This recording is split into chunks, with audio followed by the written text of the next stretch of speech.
Cake भली देखा तो जाऊँगी किंतु केक नुहे मिठा और पिठार स्वाद पाइबे माने दुईटी स्वाद कम समय रे बिना चीनी रे हेल्दी टेस्टी मिठा। जदि आपण माने मिठा खाया पसंद करती जेकोसी स्पेशल दिन में आपको बनईकी खाई पारे थरे तो निश्चय ट्राए करंतु देखिबे घरे छुआरू बड़ समस्ते पसंद करेंगे।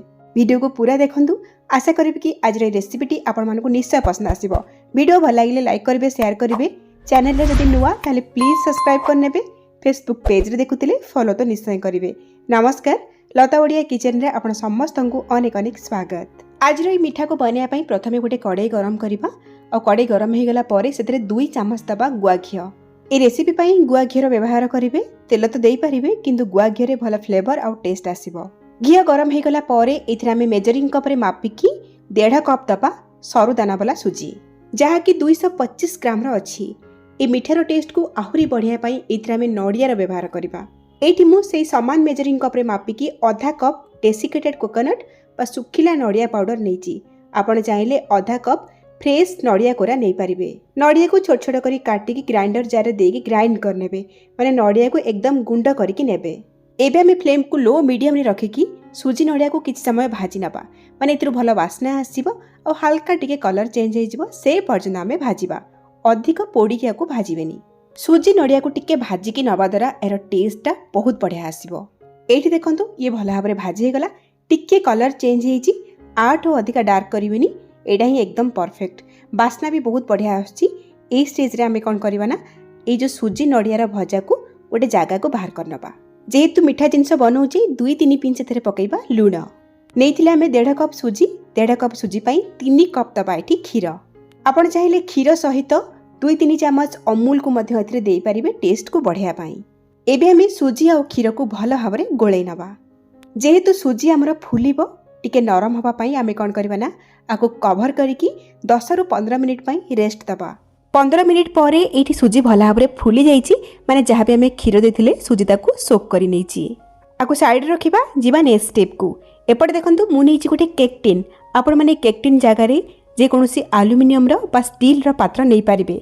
एबे आमे केक टिन रे अल्प टिके घी लगै नबा आउ केक टिन साइज रो गोटे बटर पेपर को काटिकी लगै नउची आउ ता उपरे आउ टिके घी आमे लगै नबा। जदि बटर पेपर नथिबो ताहाले बटर पेपर जगह रे घी आपण माने अधिका करिकी से पात्र रे टिके लगै नेबे। आउ एठी देखंतु फ्लेम ऑन करके गोटे कड़ाई मु गरम करा पई बसैची आउ से समान मेजरिंग कप रे मापिकी मु गोटे कप बा 200 ग्राम रो दोची गुड़ आउ एथिरे आमे 2 चामच पानी देकी भल भाबरे गोळेई नबा आ मीडियम फ्लेम रे गुड़ को आमे किछि समय रांधिबा। माने गुड़ रे जहाँ भी गोटा अंश थिबो से टिके मेल्ट हे जिवो आउ गुड़ टिके रांधी हे जिवो माने टिके बहलिया हे जिवो किंतु पाग करिवेनी। गुड़ हेल्दी रहिबो आउ कलर भी भल आसीबो। आपण चाहिले गुड़ जगह चीनी नै पारिबे चीनी को कैरामेलाइज करके नै पारिबे सेतरे कलर भल आसीबो। गुड़ टिके रांधे गला परे आमे आउ 2 चामच एथरे दबा गुआ घी को देकी भल भाबरे पुनी थरे गोळेई नबा। गैस रो फ्लेम को लो मीडियम रे ही रखिबा। ए रेसिपी रे घी टिके अधिका लागिबो किंतु टेस्ट बहुत बढ़िया आसीबो। आपण माने बनेला परे जानि पारिबे। एबे आमे जो क्षीर रे सुजी को भिजेकी रखिथिले ताको एथरे ऐड करिबा।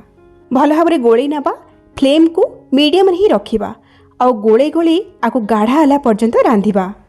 जमा भी हाई फ्लेम करिवेनी सेमती कले कोन हबो ना जल्दी जल्दी ये गाढ़ा हो जिवो। धीमा आंच रे रांधिले ये आस्ते आस्ते गाढ़ा हबो सुजीटा भल भाबरे सिजिबो आउ मिठार टेस्टटा मते बहुत भल आसीबो। तो किछ समय पर देखि परतिबे ये आस्ते आस्ते गाढ़ा ही आसलानी।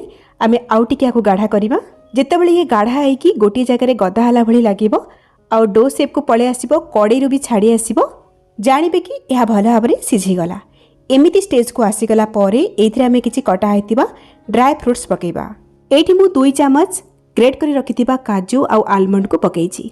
आको देसला परे भल भाबरे पुनी थरे गोळेई नबा आउ किछि समय रांधिबा। एबे देखि परथिबे कड़ाई रु तो पूरा छाड़ी आसलानी आउ कलर देखंतु आग अपेक्षा केते बढ़िया आसी जाईछि आउ एथिरे गोटे साइन भी आसी जाईछि आउ स्पैचुला रे बिल्कुल भी एहा लागुनी। आपण जति टिके भलरे मार्क करिवे आपण देखि परिबे जे टिके तेलिया तेलिया भी लागिबो। आमे जो घी देथिले ना से घी टिके सेपरेट हला बळे आपण को लागिबो जानिबे एटा हे गला।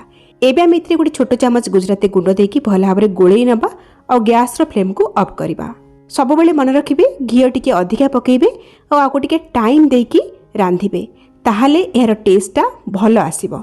एबे आमे आको बाहर को नै आसीबा और जो केक टिनटा रेडी करके रखिथिले सेइथरे किछि कटा हैथिबा आलमंड काजू आ पिस्ता को देदबा ଆଉ ଗରମା ଗରମ ସୁଜିର ଏଇ ମିକ୍ସରକୁ ଆମେ କେକ୍ ଟିନ୍ରେ ଦେଇକି ଏଇଭଳି ଦବେଇ ଦବେଇ ଆକୁ ଆମେ ସେଟ୍ କରିବା। ଏବେ ମୁଁ ଆଉ ଉପରେ ଆଉ କିଛି ପିସ୍ତା ଆଲମଣ୍ଡକୁ ଗ୍ରେଟ୍ କରିକି ଦେଉଛି, ଟିକେ ସୁନ୍ଦର ଦେଖାଯିବ। ଆକୁ ଦେଲା ପରେ ଆଉ ଟିକେ ଆମେ ଦବେଇ ନେବା ଯେମିତି ଭଲ ଭାବରେ ଇଏ ଲାଗିଯିବ। ଆଉ ତାପରେ ଆକୁ ଆମେ କଭର କରିକି ଅଧା ଘଣ୍ଟା ପାଇଁ ଏମିତି ଛାଡ଼ିଦେବା, ମାନେ ବାହାରେ ଛାଡ଼ିବେ, ଯେଉଁଥିପାଇଁ କି ମିଠାଟି ଭଲ ଭାବରେ ସେଟ୍ ହେଇଯିବ ଆଉ ଆମେ ଠିକ୍ରେ କାଟିପାରିବା।